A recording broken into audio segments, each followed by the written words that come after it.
C'est pas Là, t'as une pièce de collection, là. Ouais, j'étais contente de l'avoir trouvée. Une pièce de collection, là. 45 € original, Ouais. une pièce de collection, ça.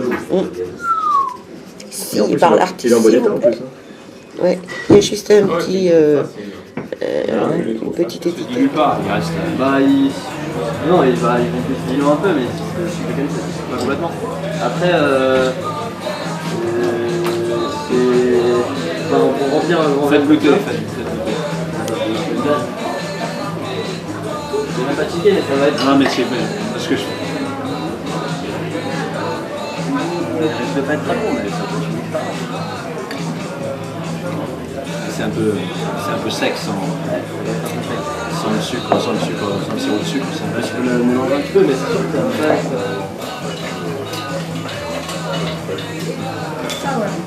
Sour. Ouais, non, mais là, le bar, il est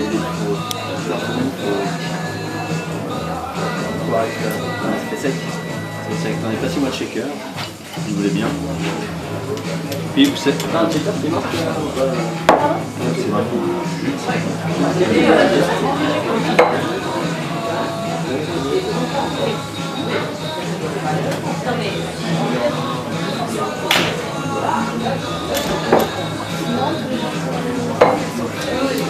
je crois qu'il y avait un élevage qui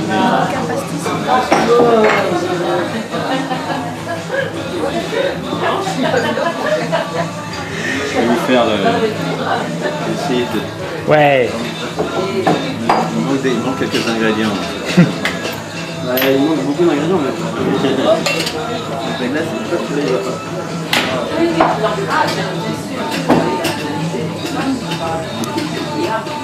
J'ai demandé avant, mais je crois que j'ai demandé avant. J'ai fait la liste des choses qu'il fallait, sans ça je ne vous l'aurais pas demandé, je vous l'aurais pas commandé. Ouais, mais justement. Ah, d'accord. L'autre fois, je peux vous mettre autre chose. Je vais essayer de le. On va rajouter du sucre. Donc ça, on va en foutre pas possible.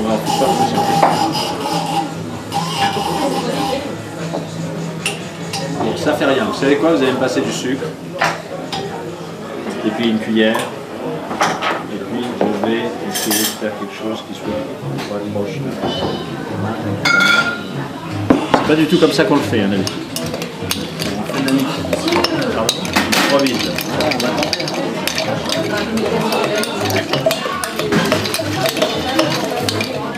C'est un truc que j'adore, ça. J'en bois très souvent. Moi, le Jack Daniel avec du sucre, je disais que je prends un peu sucré le Jack Daniel. Oui, mais quand vous avez mis... en fait, ce que je mets, moi, j'ai dit 2 parce que je pensais que ce serait petit. Mais d'habitude, je mets 2 citrons verts, du jus de citron vert. J'ai pressé du jus de citron en fait. Ah, mais c'était bon, j'ai mis du citron vert, j'ai mis du jaune. J'aurais pu presser du.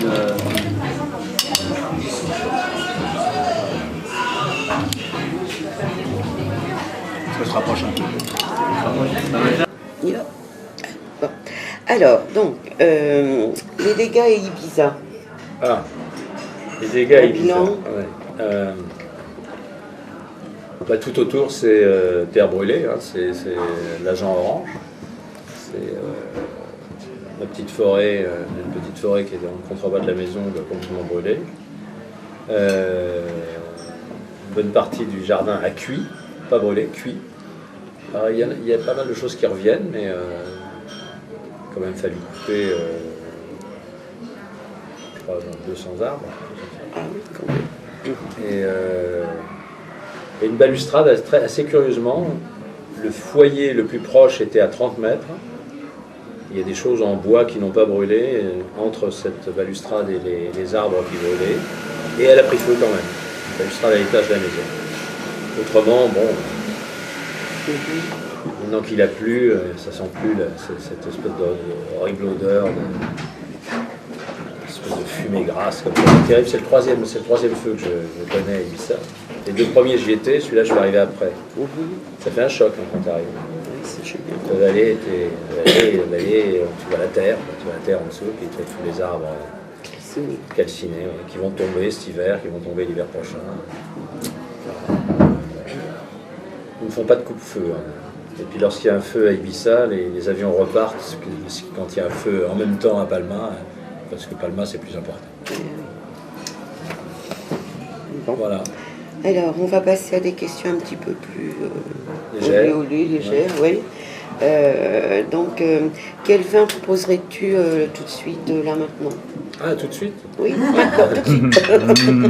On vient de me faire un excellent baume, Eh oui, donc on va le déboucher. baume de Venise. Non, D'accord. quel vin? Moi, j'aime beaucoup les Saint-Estèphe. Beaucoup les Saint-Estèphe. Saint-Estèphe. Bon. Bonne maison. Ou alors un Saint-Julien. Voilà. Voilà. Alors, on serait intéressé de savoir également, as-tu jamais porté la moustache, hein? Bah, j'ai porté la moustache, mais avec la barbe. Jamais, Ouais. jamais l'un sans l'autre, si j'ose dire. Mhm. En fait, c'était, je devais avoir 23-24 ans, c'était avant que je tombe malade. J'avais les cheveux jusque-là, la barbe jusque-là, et elle était en pointe, ce qui donnait un côté un peu Raspoutine, À le ce point-là? personnage. Ouais. Un peu Raspoutine, et alors lorsque je l'ai coupé, j'ai laissé la barbe de pharaon, tu sais, juste Oui. un truc comme ça, pendant 3-4 semaines. Ça, c'était très impressionnant, parce que les barbes... Aujourd'hui, on en voit des gens qui ont comme ça, surtout des gens qui font du rock fusion aux États-Unis, qui ont des espèces de... Moi, j'avais ça... il y a 40 ans. On n'était pas nombreux, faut dire. Mhm. On voudrait savoir toujours les chaussettes à rayures. Ben, on vient de m'offrir une ravissante père Et je savais qui, pas. voilà, qui vient du Québec. Oui, là j'ai encore des chaussettes à rayures de chez le même faiseur, mais elles sont dans l'autre sens. Je peux les montrer. Je ne sais pas si la caméra voit jusqu'ici. Elles sont rayées verticalement, celles-là. Elles viennent toujours Ça de chez change. Paul Smith. Oh pardon, il fallait pas le dire.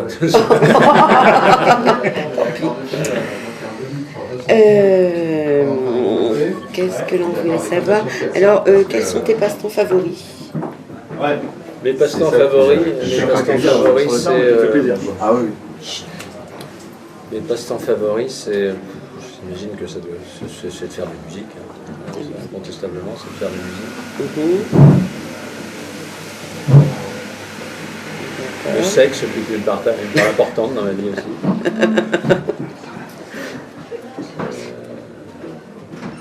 Alors ça, qu'est-ce que j'aime? J'aime regarder le rugby à la télévision. Ça, C'est ma prochaine question. Qu'est-ce que j'aime faire? Je joue plus au golf. J'ai beaucoup joué, j'y joue plus. J'aime faire du surf, très mal d'ailleurs. J'aime ça. Je me fais mal généralement. Je me cogne contre la planche, je dois être le seul surfeur qui se cogne contre la planche. J'aime quoi d'autre? J'aime lire, mais je lis pas assez. J'aime découvrir des friches industrielles. C'est curieux, mais j'aime ça, les friches industrielles, des espèces de vieilles usines désaffectées. Je trouve qu'il y a une poésie assez intense là-dedans. J'aime beaucoup l'architecture, alors j'aime aussi aller voir des maisons de grands architectes. J'aime bien ça. À peu près tout ce qui me vient à l'esprit. Donc on parlait rugby, alors qu'as-tu pensé de l'équipe de France de rugby lors de la Coupe du Monde et de l'entraîneur? Ben, je pense qu'elle méritait de gagner le dernier match, mais elle ne méritait pas de gagner la Coupe. Oui. Alors, ça aurait été un peu paradoxal si elle avait gagné le dernier match, qu'à mon avis elle méritait de gagner. Parce que les Néo-Zélandais ne sont pas très bien comportés, en séchant para comme ça depuis le début, je trouve ça pas très bien. C'est vrai que si Para avait été là, on les battait. C'est vrai que s'ils avaient eu leur buteur aussi, ils auraient marqué des points. Autrement, j'étais assez déçu par cette équipe. Je crois qu'en fait, on a découvert que j'aime beaucoup Yachvili, mais c'est pas lui qu'il fallait, quoi. Je veux dire, il fallait Tranduk et Para, c'était la paire de demi qu'il fallait. On l'a découvert tard. Mais je ne pense pas qu'il faille mettre tout le blâme sur Lièvremont, qui a fait un travail plus qu'honnête. Des moments où les équipes, les conflits dans les équipes, il y a des conflits avec l'entraîneur. Je crois que c'est très compliqué. Et puis des gens qui vivent loin de chez eux pendant longtemps, comme ça, avec le régime auquel ils s'astreignent. J'ai été, avant la... crois que c'était la Coupe du Monde précédente. J'étais, ou la Coupe d'Europe, je me souviens plus, j'étais dans le même hôtel que l'équipe d'Irlande. Et à l'époque, je faisais un petit peu de muscu, et eux, ils en faisaient beaucoup, on se partageait la salle. Quand j'ai vu le régime sportif auquel ils étaient astreints, les types, imaginez qu'ils font ça pendant 3, 4 mois, 5 mois, 6 mois, en plus de leur entraînement normal, c'est normal qu'ils soient un peu tendus, quoi. Qu'il y ait des tensions dans les équipes, c'est normal aussi. Donc, voilà, il y a des gens qui réussissent à les gérer mieux que d'autres. Alors, toute autre chose maintenant concernant un peu ta carrière, comment t'es venue l'idée des chœurs sur l'album 2? Je pense plus à la Cité Fantôme. Comment ça s'est organisé? Bah, c'est très simple, j'étais complètement fasciné par l'utilisation que faisait Dylan des chœurs sur Saved. Et Dylan, je l'aime pour 5 albums en fait. Les 3 albums de la transition acoustique électrique, Bringing It All Back Home, Highway 61 et Blonde on Blonde. Et puis je l'aime pour les 2 albums qu'il a fait avec Barry Beckett, qui étaient Slow Train Coming et Saved. Et dans Saved, il y avait beaucoup de chœurs gospel, et j'avais envie d'avoir des chœurs gospel. Et ça s'est organisé, j'ai dit que j'avais cette envie-là, et Dennis Weinreich, qui était l'ingénieur du son de Scorpio Sound, a réuni 2 femmes et un homme, tous blacks, et qui avaient ça faisait, quand on l'écoute, ça fait des chœurs féminins, quoi, en fait. Et parmi elles, il y avait Cathy Kissoun, qui avait fait une carrière en France, assez curieusement, avec son frère. Matt et Cathy Kissoun, c'est des produits par Carrère. C'est très drôle. Et en fait, elle a fait une carrière énorme. Après, elle a chanté avec Delaney and Bonnie, elle a chanté avec George Harrison, elle a chanté sur scène avec les Rolling Stones, elle a chanté une carrière considérable de choriste. Voilà. Alors, maintenant, les inédits de Politiquement Correct sont-ils ce qui reste de l'album refusé? Non. Non. C'est des chansons que j'ai écrites spécialement pour Politiquement Correct. J'avais envie, en plus d'enregistrer à Seattle, j'avais envie d'enregistrer à Bad Animals, et on a pu le faire. Et j'ai fait mixer l'album par un garçon qui était à l'époque un assistant d'ingénieur qui s'appelait Adam Casper, et qui est devenu un producteur. Il produit maintenant Pearl Jam, il produit des groupes comme ça. Et c'est ce qui m'a stupéfait, c'est la rapidité de travail. C'est-à-dire que c'est quelqu'un qui a mixé 3 titres en une journée, alors qu'en France on est... Mais c'est l'école américaine, hein. C'est ce qu'il y a sur les bandes, c'est ce qu'il y a sur les bandes. La performance, les Anglais bidouillent, les Anglais coupent, machin, etc. Les Américains, ils cherchent une performance. Pour chaque instrument, ils cherchent une performance. Quand j'ai fait l'album Vertigo avec Barry Beckett, on était 7 dans le studio en même temps, et un petit studio en plus. Et il n'y avait jamais plus de 3 prises. Et il était furieux parce que le premier jour, on n'avait fait que 4 chansons. Deuxième jour, on en avait fait 7. Et là, on retrouve un rythme. Parce qu'il faut dire aussi que les musiciens américains, quand on travaille avec des musiciens comme ça de séance, ils sont payés à la semaine, enfin pour 5 jours de travail. Donc on peut, à l'intérieur des horaires, ils font 3 séances de 3 heures, d'où on retire 20 minutes à chaque fois, chaque séance de 3 heures. À l'intérieur de ça, ils sont corvéables à merci. Tu peux leur demander 15, 20 prises, ils font ce que tu veux. Quand les 20 minutes, les 20 dernières minutes de ce groupe de 3 heures arrivent, ils ne sont pas du tout comme certains Français qui font rien, mais c'est le producteur lui-même qui arrête les choses. Et là, il ne faut pas leur parler de musique du tout. Là, ils sortent, ils prennent un café, ils prennent un thé, ils prennent, tu vois, mais ils parlent de tout sauf de musique. Et puis quand ils sont de nouveau là, ils sont mais à ta disposition à un point invraisemblable, avec une intelligence musicale incroyable. Il y a des types, j'ai un type qui a fait des re qui s'appelle Daneuf, un très grand guitariste. Il est connu comme très grand guitariste de hard, mais il fait beaucoup d'autres choses. Qui a écouté une chanson, je ne sais plus laquelle, Nicotina, je crois, je ne sais plus laquelle. Il a écouté la chanson et il m'a dit, je pense que j'ai un truc pour toi. Et sans faire de relevé ni quoi que ce soit, les chansons sont assez simples, ou du moins elles l'étaient à cette époque-là. Sans faire de relevé ni quoi que ce soit, on a envoyé la bande, il a joué le truc, et c'était bon, quoi. On l'a gardé, on l'a joué une fois et c'était bon. Il a fallu que je dise à certains musiciens de jouer moins savant. Il y avait des trucs de guitare acoustique, je voulais que ça sonne un petit peu comme des guitares mexicaines, un peu jouées maladroitement. Il a fallu que je leur dise, quoi. Mais quand je leur ai dit, c'est venu immédiatement, quoi. Un type qui jouait parfaitement des trucs très compliqués, etc. Je lui ai expliqué, hop, c'est tout de suite. Ce qui m'a le plus impressionné, c'est un joueur de mandoline qui s'appelle Gibson, curieusement, il n'a rien à voir avec Gibson, mais qui jouait de façon invraisemblable. Tout le style bluegrass était là, toute la richesse des vieux styles indigènes, quoi, presque. Voilà. Bien. Alors, est-ce que les artistes ont l'intégralité de leur discographie chez eux?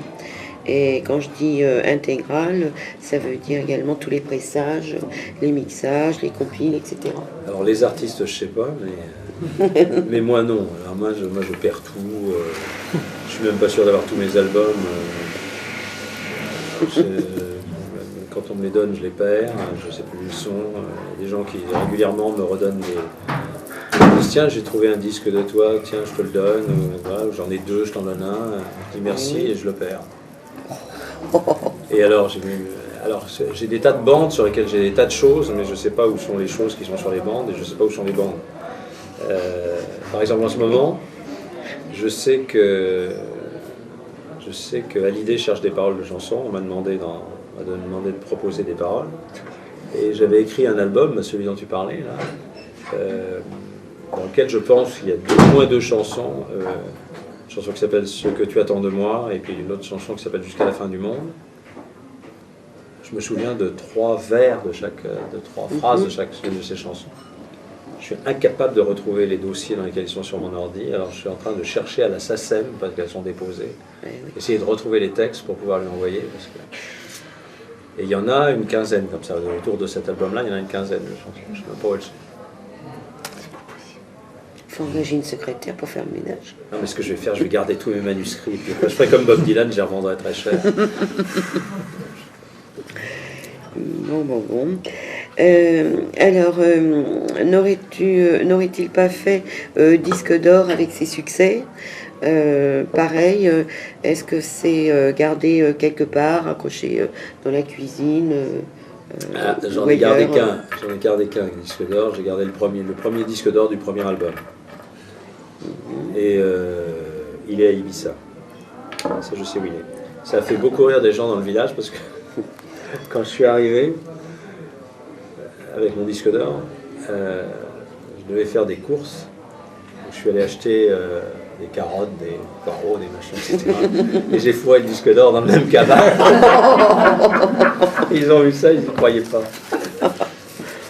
C'est sûr. Mais celui-là, j'ai gardé quand même. Alors... Par contre, j'ai beaucoup de disques d'or et de platine de Mademoiselle Joliton en tant que producteur. Ça, j'en ai des tas, des mâches à plein. Non, j'en ai des tas. Ah oui. Je pense qu'un jour, je les vendrai.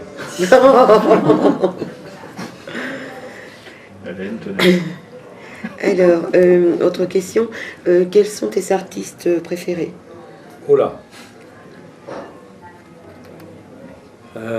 Il y a quelqu'un sans qui j'aurais sans doute jamais décidé d'essayer de faire de la chanson, qui est Bob Dylan, mais je parle bien du Bob Dylan discographique, parce que j'ai dû le voir 6 ou 7 fois, ça a toujours été épouvantable, et c'est de plus en plus épouvantable, et son dernier concert, c'était une honte.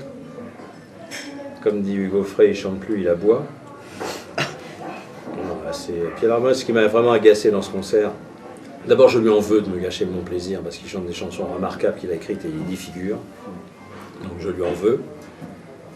Et je lui en veux d'autant plus que je me trouve au milieu de gens très comme il faut, du tout pareil qui pensent et qui me disent mais enfin tu ne comprends pas Bob Dylan, tu n'aimes que la variété, tu n'as qu'à écouter Calogero.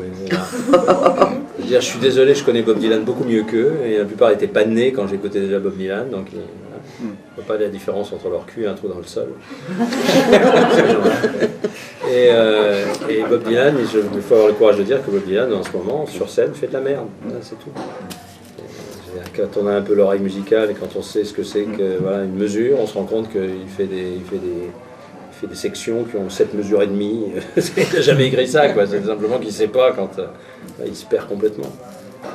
Autrement, qui j'aime énormément, j'aime énormément un guitariste de blues qui est mort maintenant, qui est blanc, qui était un copain de Dylan, qui s'appelait Dave Van Ronk, qui est mort il n'y a pas très longtemps. J'aime énormément George Harrison. Qu'est-ce que j'aime aussi? Dans les jeunes groupes, il y a plein de jeunes groupes. J'aime beaucoup les Strokes. J'aime beaucoup.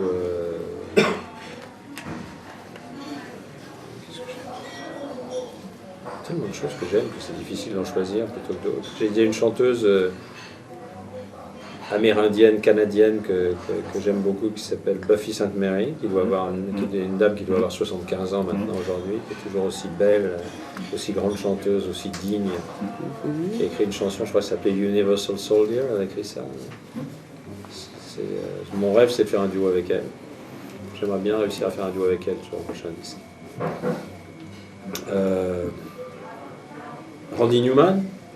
Randy Newman, j'adore Randy Newman.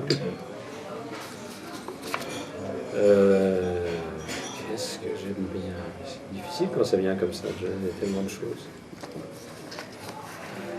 Et en français? Alors, français, c'est plus compliqué. C'est plus compliqué. J'aime bien Léo Ferré. Dans l'ordre décroissant, j'aime Léo Ferré, Brel, Brassens, Barbara.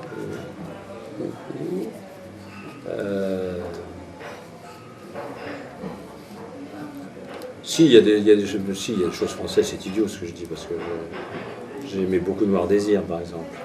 J'aime bien Louise Attaque. J'aime bien, curieusement, j'aime bien certaines chansons d'Indochine. J'aime bien, enfin, une chanson, j'aime bien d'Indochine. Il y en a d'autres que j'aime bien aussi, mais il y en a une que j'aime beaucoup. C'est laquelle? J'ai demandé à la lune. Ah oui. J'aime beaucoup ça. J'aime beaucoup l'arrangement de cette chanson. J'aime bien les trucs de Mickey 3D, justement.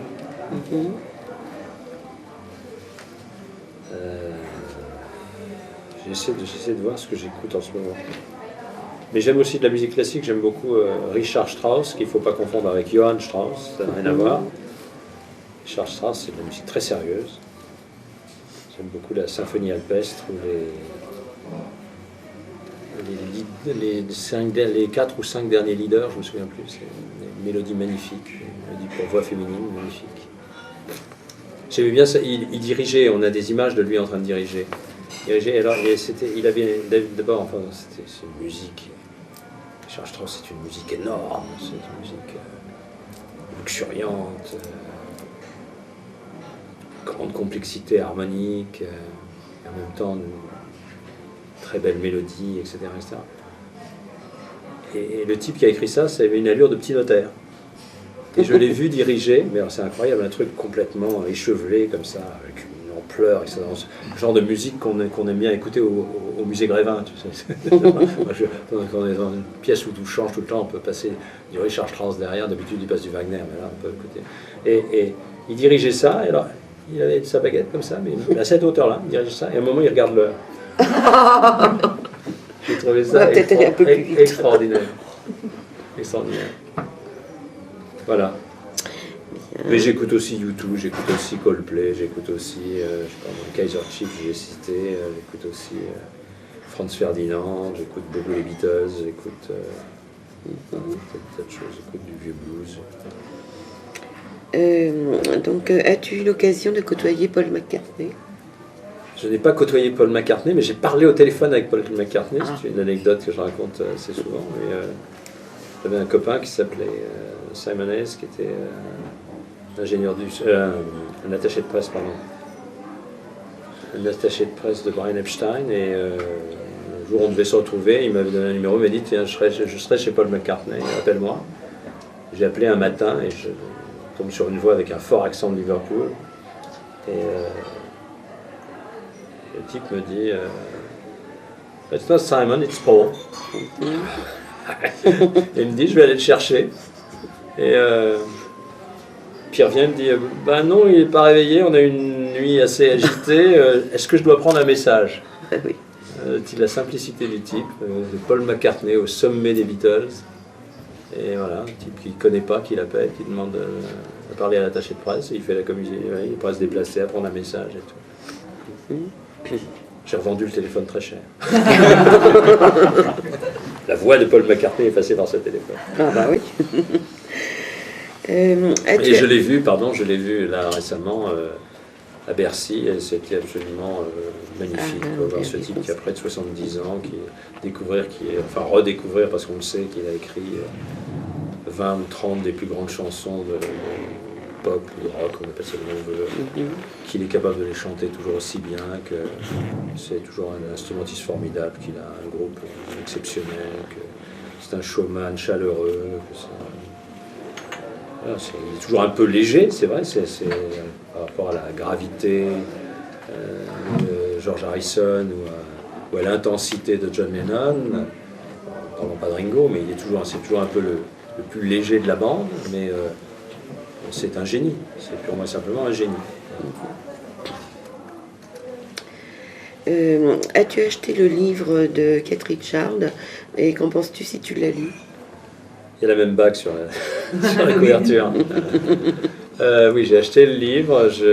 Ça fait partie de ces livres qu'on déguste. J'ai un autre livre, toute proportion gardée, du Dalai Lama aussi. J'ai lu beaucoup de livres du Dalai Lama, mais il y en a un qui est particulièrement ardu, sur une doctrine particulière qui s'appelle le Dzogchen, qui est une doctrine très complexe. Et c'est un peu comme à des niveaux très différents, c'est un peu comme le bouquin de Keith Richards, c'est des trucs qu'on picore comme ça.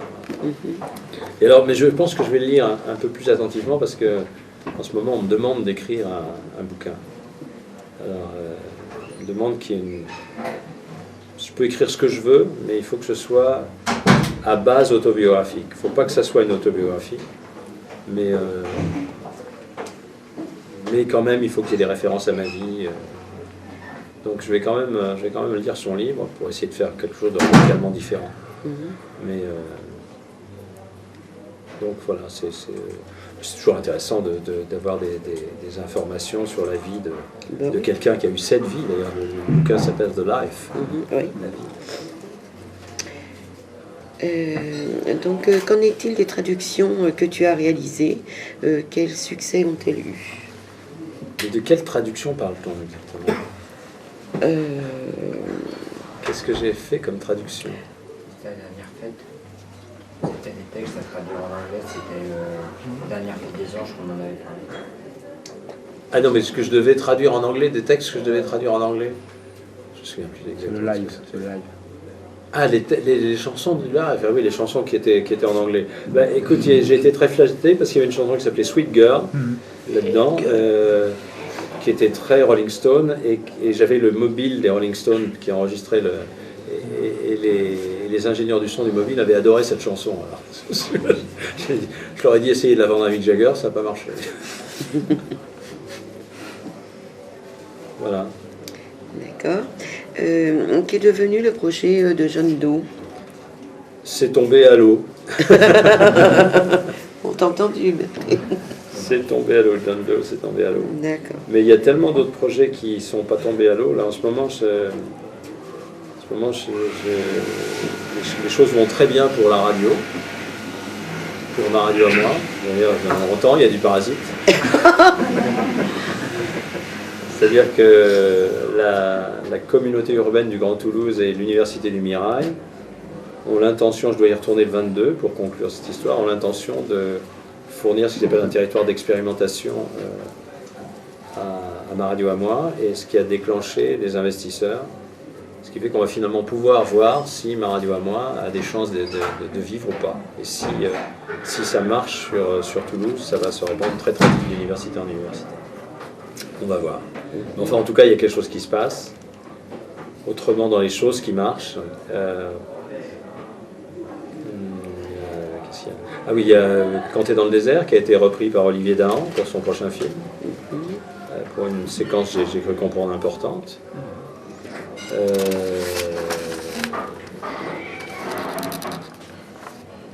Le fait que les impôts aient accepté des délais de paiement. Non, je plaisante. Le prochain album, sur lequel je travaille depuis maintenant presque un an. Je peux élaborer là-dessus, je peux en dire plus. Oui.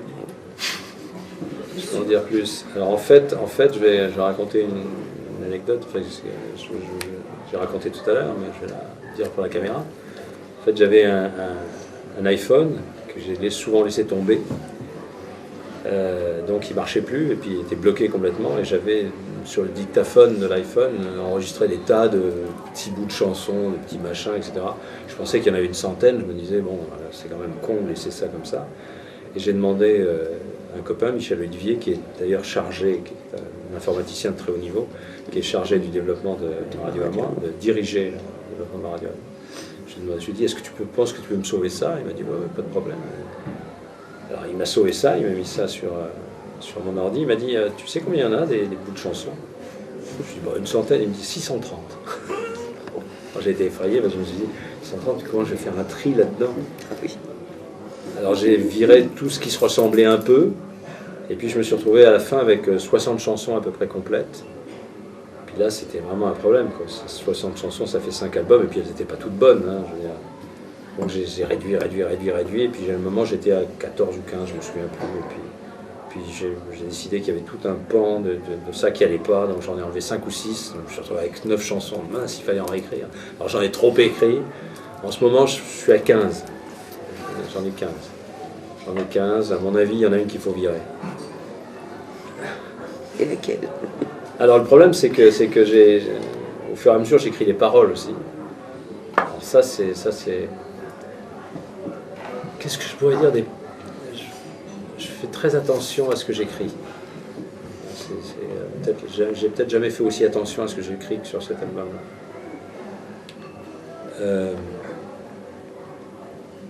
J'essaie à la fois de... Parce que l'espèce de logorée poétique comme ça, c'est presque ma nature de faire ça, donc c'est pas très difficile. Mais ensuite, c'est d'une part que cette logorée en fait parle de choses qui sont profondes plutôt que d'images strictement fantasmatiques ou des choses comme ça. Ça c'est un premier élément. Et puis d'autre part, j'ai l'intention de faire l'effort de parler aux gens aussi. Donc ça c'est un travail, c'est un véritable travail. Une fois que le premier jet a été écrit, que j'écris à la main, sur des pages et des pages et des pages, ensuite je retranscris tout ça sur ordi, et c'est là que la phase d'un autre plaisir arrive, qui est le plaisir presque d'orfèvre, de ciseleur, de critique, d'analyse, de machin, etc. Et ça prend beaucoup de temps. En fait, ça prend beaucoup de temps. Et alors, ce qui me navre, c'est chaque fois que j'ai écrit une chanson, que j'ai terminé ce travail sur une chanson, me dire, oh, finalement, la mélodie n'est pas assez forte, je la jette. Ce qui m'arrive un peu trop souvent. Donc voilà, c'est pour ça que j'essaie maintenant de stabiliser tout ça, je voudrais être absolument sûr. Mais quand on réécoute une vingtaine de chansons, je remarque qu'il y en a toujours 6 ou 7, quand tout va bien, qui sont incontestables, quoi. On se dit pas, ah ben celle-là je vais l'arranger de telle façon, ou celle-là peut-être si je l'accélère un petit peu, ou si je change la tonalité, ou peut-être elle est un peu longue là, il faudrait que je rajoute une partie, etc. Non, il y en a 6 ou 7, on se dit, ah, elle est là la chanson. Moi j'enregistre toujours là, en ce moment j'enregistre voix, guitare électrique.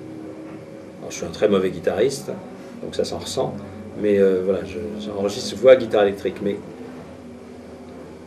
quand ça tient comme ça, et il y en a qui tiennent comme ça veut dire qu'on a une chanson. Il y en a d'autres où on se dit, en l'arrangeant comme ça, et tu vois, avec un pied qui fait ça, et une deuxième guitare qui fait ça, si on a besoin de ça, c'est qu'on n'a pas la chanson. Et j'essaie d'éliminer toutes les chansons qui sont dans cette deuxième catégorie et de ne garder que des chansons qui correspondent à la première, qui sont incontestables. Tu vois, et généralement, ce que je remarque, c'est que c'est généralement des chansons faites très typées, quoi. Il faut qu'une chanson soit typée. Qu'elle ait, ce qui emporte les choses dans une chanson, pour moi, c'est qu'elle ait du caractère. Souvent la mélodie vient aussi, mais le caractère, c'est important. Il y a une chanson avec juste une mélodie qui n'a pas de caractère, moi je la retiens pas, je la garde pas.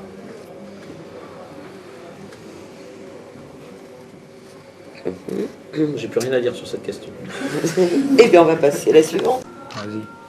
Alors, est-ce qu'au début de ta carrière, tu as eu la tentation de prendre un pseudo? Si oui, lequel? Non, pas du tout. Non, Non, jamais. D'accord. Je voulais... ils avaient même... je me souviens plus sur le premier disque, il me semble qu'ils voulaient juste signer Cap de Vielle comme un label. Tu vois, Oui. Et j'ai pas voulu. Si je me souviens bien, il y a Jean-Patrick Capdevielle sur l'album. Non, j'ai pas été... Ma mère voulait que je change de nom parce qu'elle me disait jusqu'à présent ça a été un nom honorable. D'accord. Donc, quand tu es dans le désert, revient dans les esprits des propositions. La preuve, la serveuse. Des propositions de films et d'enregistrements. Quelles sont tes ambitions? Les ambitions concernant Quand tu es dans le désert? Oui. Mon Dieu, j'aimerais bien la réenregistrer. Il semble que Universal Music Publishing, qui est éditeur de la chanson, soit prêt à financer cet enregistrement. Je ne sais pas si ça va aboutir, parce qu'on a un agent de personnel qui a bougé, qui a été promu à un autre poste et qui devait surveiller ça, donc je ne sais pas comment ça va se passer. Je suis très concentré sur le prochain album. Alors, Oui. Pour l'instant, il a un nom de code, pour l'instant il s'appelle Labyrinthe au pluriel. Ce qui n'est pas typiquement un nom qui peut correspondre à ce style de musique. Ça peut être aussi un disque qui s'appelle Labyrinthe, ça pourrait être aussi bien un disque de chansons françaises que de jazz, que de musique expérimentale. C'est plutôt en référence, Labyrinthe, c'est plutôt en référence à la vision que j'ai de la vie. C'est-à-dire que je pense que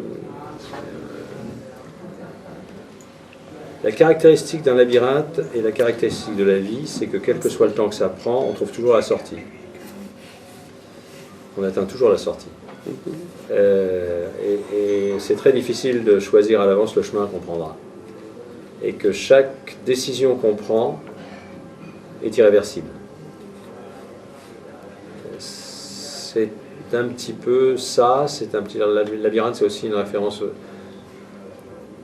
au travail qu'on fait quand on écrit ou qu'on compose une chanson. C'est un peu, la chanson, c'est un peu comme de la sculpture. Quand on sculpte dans un bloc de pierre, la sculpture est déjà là. Elle est déjà là. Le Moïse de Michel-Ange, il était déjà dans le bloc de pierre. Il fallait le révéler, il fallait aller le chercher. Là, c'est au travers d'un trajet labyrinthique aussi, qu'on arrive à sortir quelque chose qu'on n'avait pas exactement prévu. Les chansons que je compose ne sont jamais exactement ce que j'avais imaginé. Les textes que j'écris ne sont jamais exactement ce que j'avais imaginé. D'ailleurs, j'ai cessé d'imaginer quoi que ce soit. Je me laisse porter maintenant. Puis, dernière référence de Labyrinthe, c'est que mon père était ingénieur et dirigeait le bureau d'études d'une entreprise qui s'appelait Hispano-Suiza. Et c'était un bosseur acharné. Et le soir, il ramenait des calculs sur sa table, comme ça.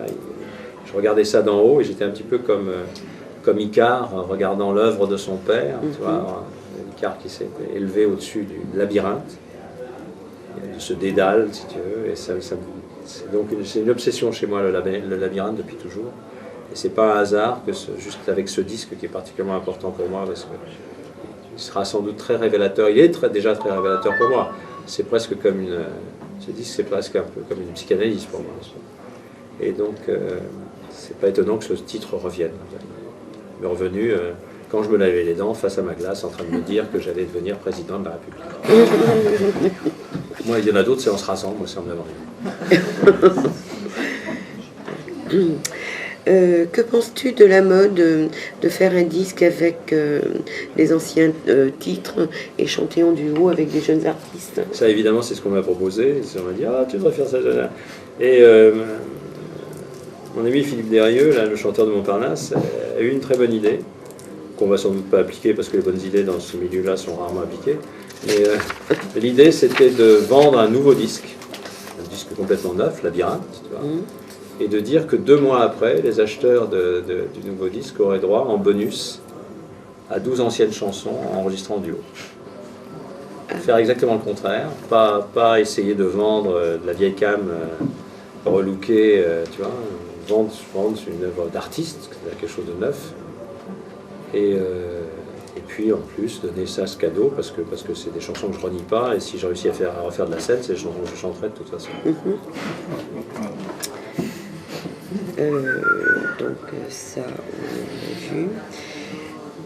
a vu. Donc sur ce nouvel album, prévois-tu des collaborations comme sur Hérétique avec David Hallyday ou des duos? Je l'ai dit tout à l'heure, mon rêve c'est de chanter en duo avec Buffy Sainte-Marie. Ah oui. Je ne sais pas si ça sera très facile, mais j'aimerais beaucoup qu'elle veuille bien faire quelque chose sur cet album. Autrement, j'aimerais beaucoup travailler avec les membres restants d'un groupe que j'adore, que je n'ai pas cité tout à l'heure, qui est REM, qui n'existe plus, d'ailleurs le groupe n'existe plus, mais j'aimerais beaucoup travailler avec eux. Je me rapproche d'une musique assez finalement traditionnelle, la façon qu'ils ont de la jouer d'une façon originale. J'aime les sons, voilà. D'accord. Au niveau de l'album, c'est peut-être encore un peu tôt, mais de quelle couleur tu le vois, la pochette?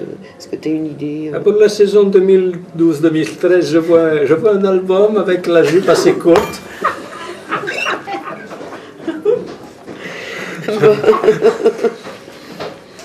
J'en sais foutrement rien. Mon agent m'a dit qu'elle ne voulait, je pense qu'elle a raison, elle m'a dit, écoute, toi, tu es auteur-compositeur, on oublie que tu as été directeur artistique, n'essaie pas de tout faire, et on te fera des propositions, et tu choisiras parmi les propositions, et je pense qu'elle a raison. D'accord, on va attendre alors. Donc, où en es-tu actuellement? Tu penses que ça va prendre combien de temps? Et comment tu vas le produire? Je pense qu'il va sortir l'année prochaine. Je ne sais absolument pas quand, mais je pense qu'il va sortir l'année prochaine. D'habitude, je ne donne pas des choses aussi définitives que ça. Je me suis juré, avant la fin de l'année, d'enregistrer les 12 chansons juste guitare-voix avec les paroles françaises. Donc il me reste très peu de temps, mais il y a très peu de travail, il y a très peu de choses qui restent à faire. Ensuite, il va s'agir de faire des maquettes qui représentent un petit peu ce que sera le disque. Ça nécessite un apport créatif important, parce qu'il faut trouver des gens, il faut trouver des collaborations. Et puis, le mieux, ça serait de trouver des collaborations définitives. Si je dois travailler avec des gens de REM, ça serait bien de faire les maquettes avec eux, mais ça c'est du domaine du rêve complètement. Donc ça va être... Comment j'imagine? J'imagine plus passer par une petite boîte, parce que j'ai vu les conséquences. Ils ont beaucoup travaillé, j'ai aucun reproche à leur faire, mais comme ils n'ont aucun pouvoir face aux médias, voilà, ça ne mène pas à grand-chose. Je pense essayer d'avoir un contrat avec une major. Je pense que ça vaut mieux, mais les majors, c'est la même chose. Les majors, ça présente un intérêt lorsque tu es une priorité pour eux. Alors, pour être une priorité pour eux, il faut qu'ils soient convaincus que tu vas vendre beaucoup de disques. Beaucoup de disques, ça veut plus dire grand-chose. Enfin, autant de disques que tu peux, et que tu es sérieux, et que tu vas faire de la scène, et que tu vas faire ta promo, et que voilà. Et pour eux, c'est pas des sentimentaux. Hein. Ils ont des comptes à rendre à leur conseil d'administration. Voilà. Donc, pour répondre plus clairement à ta question, je voudrais faire un disque produit par une multinationale. Maintenant, si j'y arrive pas, je vais essayer de faire My Major Company, mais juste pour moi, quoi. C'est-à-dire essayer de, à partir de, je sais pas, des pages de Facebook ou d'ailleurs, d'essayer de créer un groupe de gens qui investiraient sur l'album, d'une certaine façon. Il y a des tas de gens aux États-Unis qui font des choses comme ça, pour ensuite le faire distribuer par une multinationale. Ah oui, absolument, parce que après c'est un travail, c'est un véritable travail, que la promotion et tout ça, c'est une galère, on s'en sort pas, il faut des millions ensuite.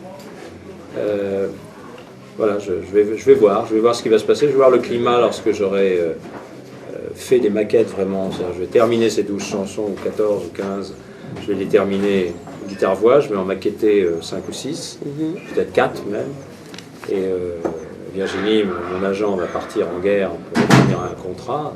Si elle obtient un contrat facilement, tout baigne. Si c'est plus difficile, eh ben, voilà, on avisera. D'accord. Donc, eh bien, écoute, je crois qu'on en a terminé avec les questions. Passons aux réponses. Passons. Donc, on te remercie d'avoir répondu à nos questions. Et comme on est à quelques jours du 19, on te souhaite un joyeux anniversaire. Merci à tous.